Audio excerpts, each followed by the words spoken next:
So a few years ago, I ended up buying a 2015 iMac, and I must have bought this thing probably around 2019, and I will tell you, for the duration that I actually had this specific device with, it was a beautiful time. I enjoyed this iMac a lot, and having the ability of using my iMac right there with a beautiful display and everything like that, right there for me to use was a beautiful time, and I had such a great time with it. However, it wasn't until 2021 where I actually ended up upgrading my iMac to a M1 MacBook, and now I'm using the M1 Pro MacBook Pro, but I still use my 2015 iMac almost every single day. I will probably say I use my 2015 iMac probably almost as much as my M1 Pro MacBook, maybe not as much, but I would say about 30 to 40% of the time I'm actually using my 2015 iMac. And the reason for this is because of one feature Apple ended up bringing back out, and like two or maybe the last or the version before that, macOS versions ago, essentially they brought a really cool feature that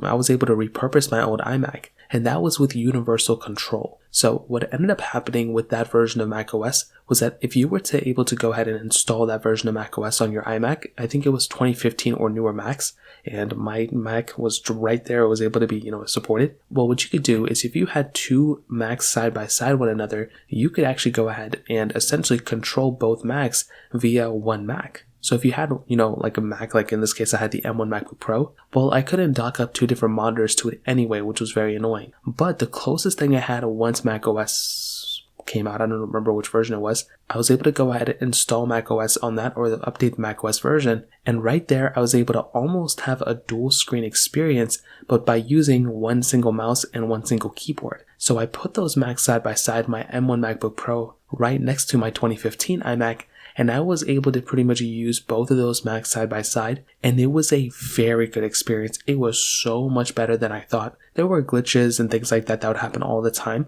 but honestly, the ability of just having a completely separate Mac right there was amazing. And the best thing about that was if I wanted to go ahead and export video on my, M1 Pro MacBook that I have now, or if I was doing something, if I was playing a game or whatever the case was, I could have my separate Mac right there, my 2015 iMac. Although it's not the most powerful thing in the world, I could just have that having some basic stuff up. I could have like my Google Chrome browsers, I could have a video playing, I could have so many other things. And although I'm not using my 2015 iMac anymore for demanding tasks, it's still super nice having a separate Mac right there that I can control with the same controls and same, options that I have with my current MacBook. So in my opinion, I really do think Apple has kind of repurposed some of these older Macs, and it actually gives me a really nice experience. Before, I would just kind of use it every once in a while, but I think I use my 2015 iMac when I'm at home probably 30% of the time when I'm not using my M1 MacBook Pro. So I would love to hear your thoughts about this. Let me know in the comment section below. Hit the like button, that would mean so much, but definitely hit that subscribe button.